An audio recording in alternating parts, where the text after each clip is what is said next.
Pada kesempatan kali ini kita bakalan masuk ke pertemuan kedua untuk materi Python.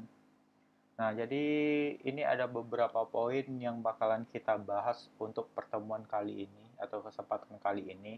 Pertama itu kita bakalan mencoba mengimplementasikan input pada bahasa pemrograman Python yang di C++ teman-teman pakai cin untuk input value atau nilai pada sebuah variabel. Nah, nanti kita bakalan cobakan di Python bagaimana. Lalu yang kedua kita bakalan mengimplementasikan perulangan pada pemrograman Python. Nah, jadi untuk Python itu dia cuma support untuk dua perulangan saja, ada for sama while. Nah, lalu untuk for juga berbeda-beda nih fungsinya. Nah, ada dengan in, dengan range, lalu ada for untuk list. For untuk list itu bisa dikatakan for untuk array. Jadi untuk penulisan perulangan untuk array agak berbeda di Python. Nah, kita langsung masuk saja ke implementasi pertama. Kita bakalan mencoba input pada Python. Nah, sekarang kita buka PyCharm-nya. Oke, di sini saya bakalan bikin file baru, file Python baru. Namanya latihan 2. Oke, pertama kita bakalan masuk input. Nah, di Python untuk penulisan input itu sangatlah mudah. Teman-teman cuma butuh oh, penulisannya, nama variabelnya, lalu sama dengan input, buka kurung, tutup kurung. Di dalamnya ada string kata. Nah, string kata ini bakalan menampilkan kata-kata yang akan ditampilkan di outputnya. Misalkan, masukkan input. Nah, jadi kata-kata inilah yang bakalan menjadi pedoman untuk, oh ini adalah sebuah input. Nah, oke, kita ambil contoh saja sebuah study case sederhana. Misalkan di sini saya punya variabel first name sama dengan input, buka kurung tutup kurung, masukkan uh, nama pertama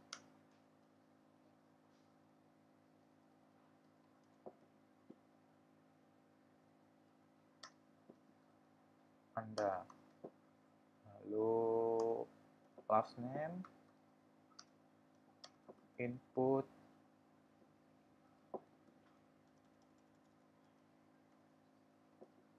masukkan nama terakhir Anda.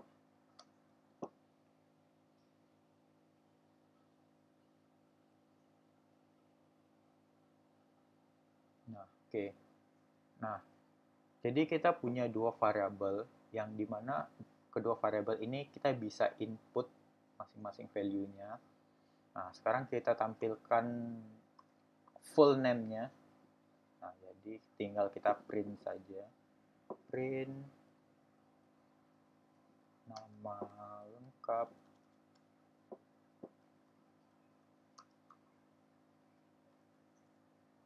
Anda adalah. Nah, tinggal kita pakai first name,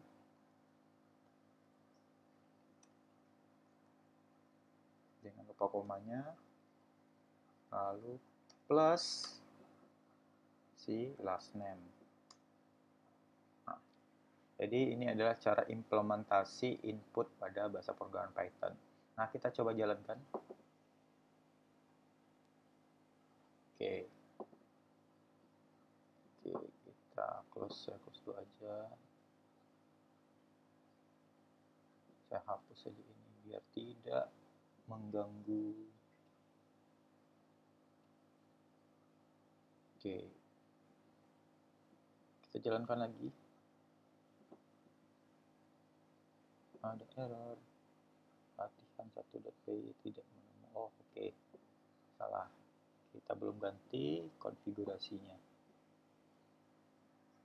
Jangan lupa diganti konfigurasinya. Filenya itu silahkan dipilih file yang kita bikin. Karena saya bikin latihan 2, ya kita harus pilih latihan 2 ini untuk yang bakalan dikompil. Play. Oke. Nah, sekarang statusnya di sini sudah latihan 2. Teman-teman jangan lupa diganti konfigurasi ini. Lalu sekarang kita run. Nah, lalu masukkan nama pertama Anda. Misalkan namanya Budi. Terus nama terakhirnya misalkan Hidayat. Enter. Nah, jadinya bakal seperti ini. Budi Hidayat, dia bakal menggabungkan. Nah, karena di sini belum ada spasi, kita harus tambahin spasi dulu. Oke, kita bisa nambahkan spasi dulu di sini. Nah, oke, kita coba jalankan lagi. Budi. Oke, terlalu panjang.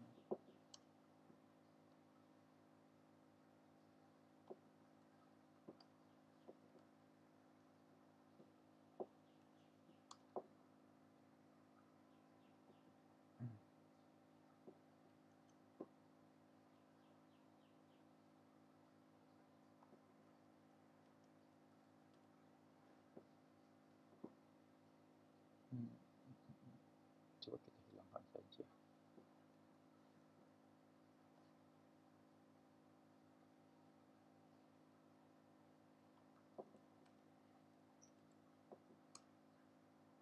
Nah, oke.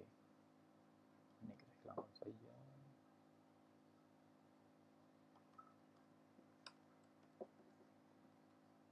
Nah, oke, jadi ini hasilnya. Jadi ini adalah implementasi input pada Python. Nah, bagaimana kalau kita melakukan operasi aritmatika tetapi dengan input? Nah, di Python agak sedikit berbeda dengan bahasa pemrograman sebelumnya. Ini saya hapus saja. Misalkan di sini saya punya variabel A sama dengan input.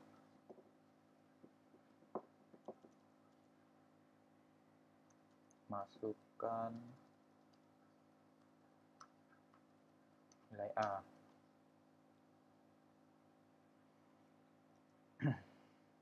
Lalu B sama dengan input. Masukkan nilai B. Nah, oke, untuk jumlahan di Python ini agak sedikit berbeda untuk penjumlahan input. Misalkan di sini ada variabel hasil sama dengan kita mau menjumlahkan antara variabel A dengan B.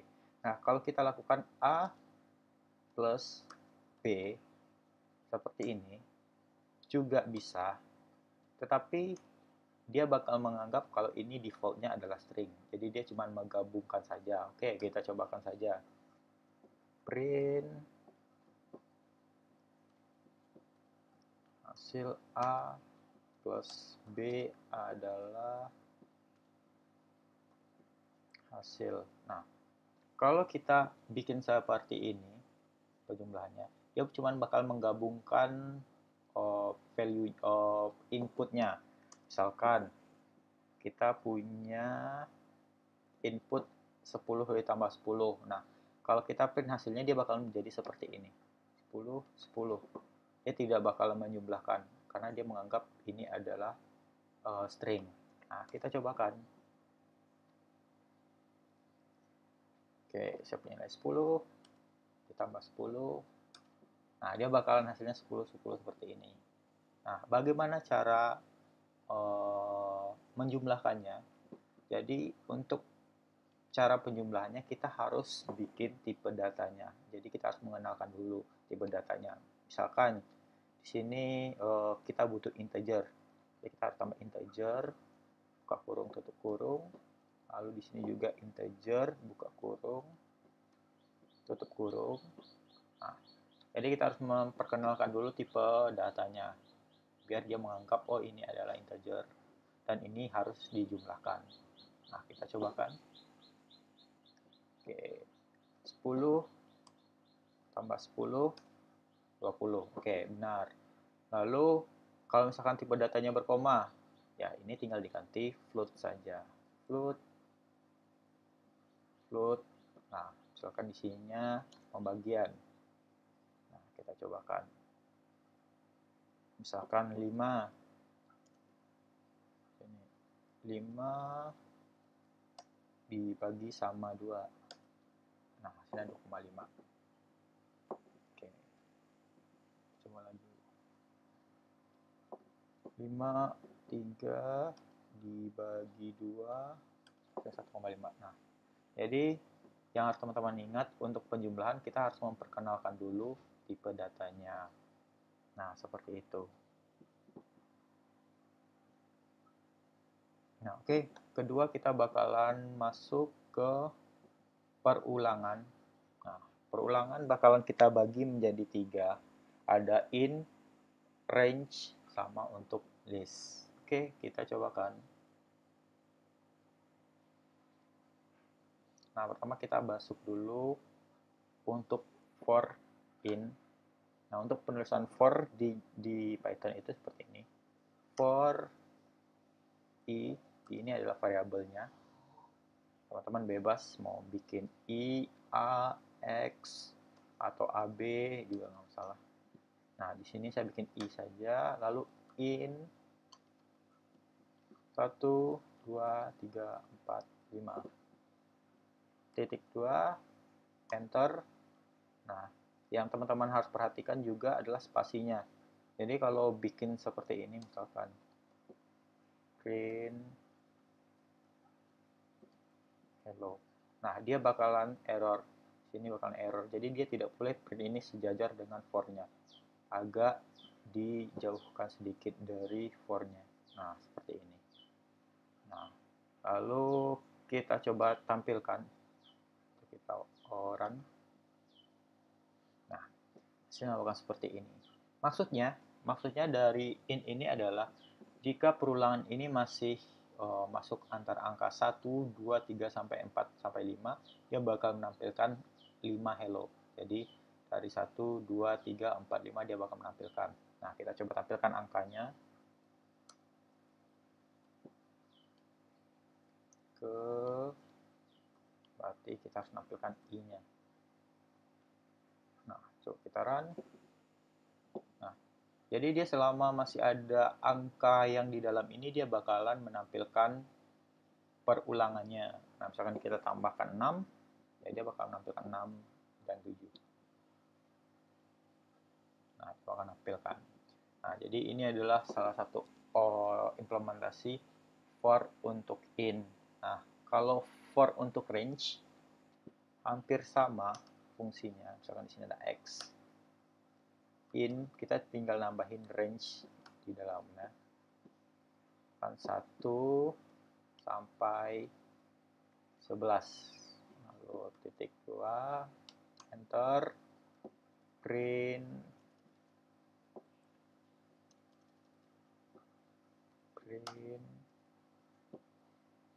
misalkan di sini antrian ke, kita tinggal X. Nah, kalau yang range, kita pakai range, berarti dia bakalan menampilkan perulangan dari range 1 sampai 11. Nah, 11 ini nggak bakalan dimasukkan sama si perulangannya. Jadi dia cuma menampilkan 1 sampai 10 saja. Nah, kita cobakan. Nah, oke, di sini saya bikin print saja biar jelas.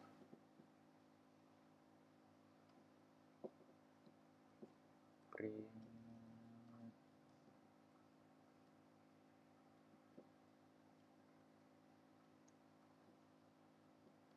for with range.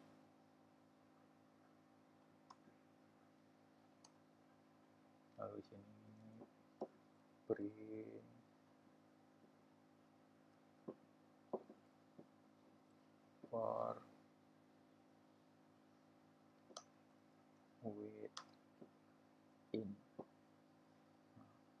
bisa bikin print biar ada pembatasnya. Oke. Nah, kita jalankan lagi.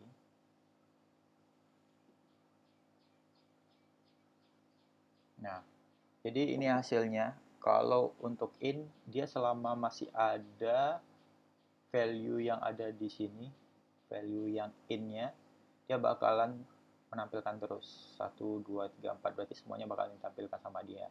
Tetapi kalau untuk range, misalkan kita bikin range dari 1 sampai 11, dia cuma menampilkan 1 sampai 10. Nah, seperti itu.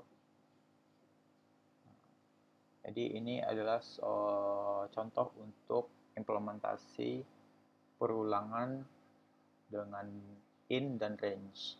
Oke, selanjutnya kita bakalan mengimplementasikan perulangan untuk array. Nah, jadi untuk Python ini penulisan array juga bisa dikatakan gampang. Misalkan di sini saya punya variabel nama, yang dimana ini adalah array. Misalkan Andi,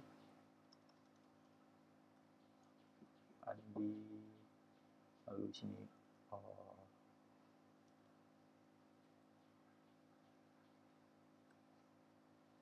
Budi,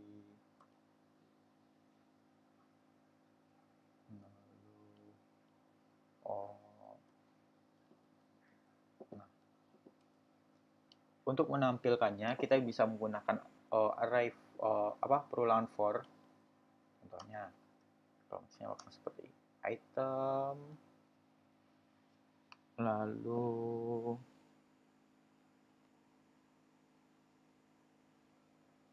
kita menggunakan in nama, lalu print item. Nah, jadi dia bakal menampilkan semua nilai yang ada pada si array nama ini. Nah, kita coba kan jalankan. Nah, jadi hasilnya bakal seperti ini. Jadi misalkan di sini ada, dan di sini saya bikin lagi perulangan di dalamnya. For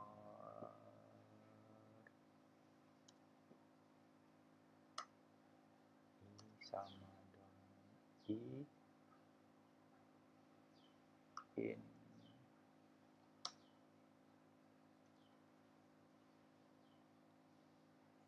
satu, saya pakai range saja 1 sampai 4. Nah, lalu kita bikin print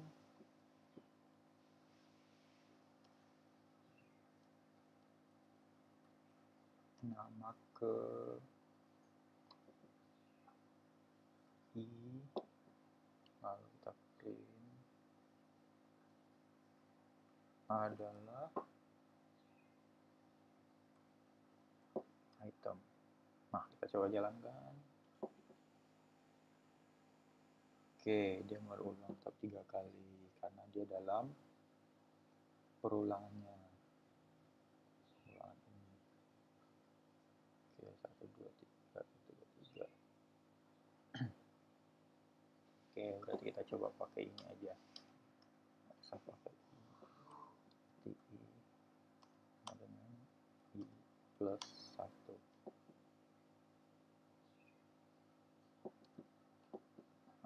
Jalankan dulu. Error is not defined.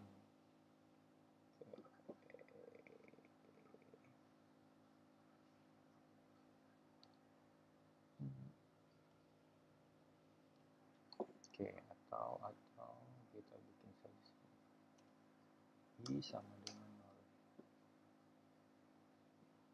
0. Nah, oke. Jadinya bakalan seperti ini. Ini adalah salah satu contoh implementasi dari penggunaan for untuk array. Nah, oke. Bagaimana kalau kita menggunakan input untuk memasukkan nilai pada array-nya? Misalkan di sini kita butuh input, misalkan nama 1, inputnya masukkan nama,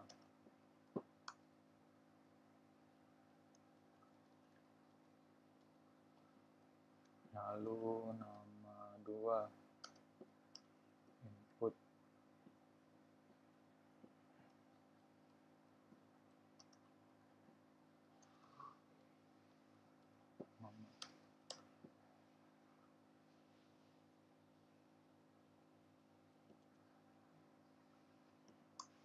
nama, nama 3, input masukkan nama,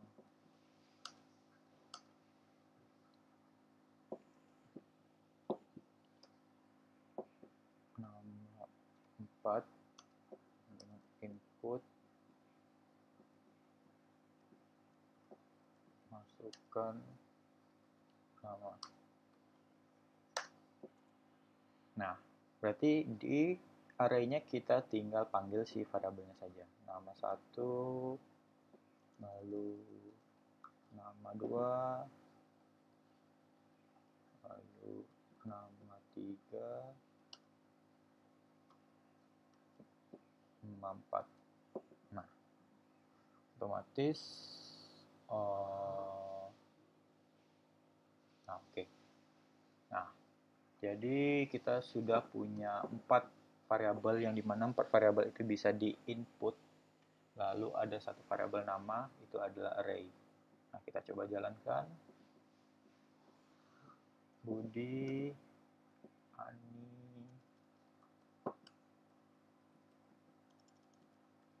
Tony,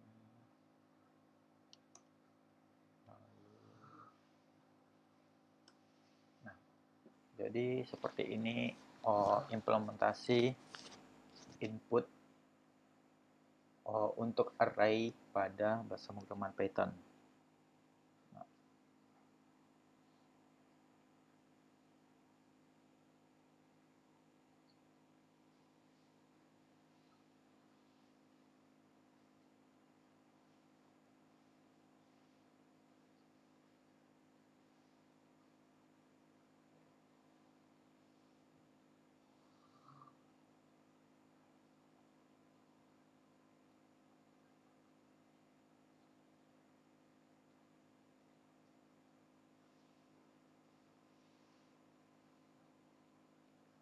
Nah, oke.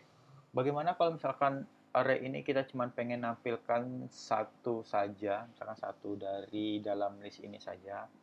Nah, juga bisa. Caranya itu misalkan di sini kita mau menampilkan si input yang 2 saja. Nah, kita tinggal bikin aja print, misalkan input nama kedua adalah, berarti kita tinggal bikin nama kurung siku, berarti kedua apa? 0, 1. Berarti 1. Kita cobakan. Andi, ini input kedua. Tony, Budi. Nah, kita bakal menampilkan input yang kedua. Nah, yang harus teman-teman perhatikan lagi, antara for ini dengan ini sudah berbeda. Berarti antara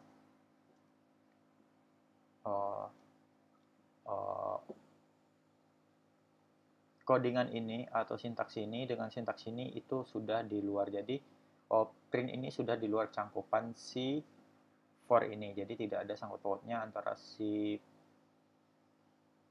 codingan baris ke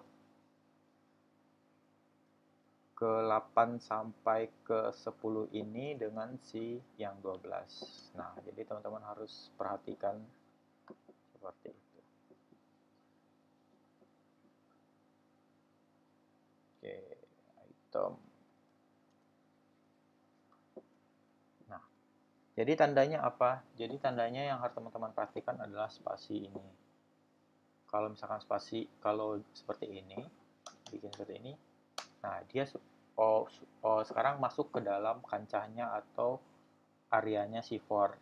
Nah, karena dia sejajar dengan print di atas. Tapi kalau misalnya kita bikin seperti ini, nah dia sudah di luar si perulangan itu. Nah, kalau misalnya kita bikin seperti ini, dia bakal melakukan print si nama ini sebanyak panjang arraynya. Kita cobakan saja. 1, misalkan 2, 3, 4. Nah, dia bakalan melakukan perulangan sebanyak panjang listnya. Nah, seperti ini. Nah, oke, sekian dari pertemuan hari ini. Silakan dipelajari lagi, silakan dimodifikasi lagi codingannya. Assalamualaikum warahmatullahi wabarakatuh.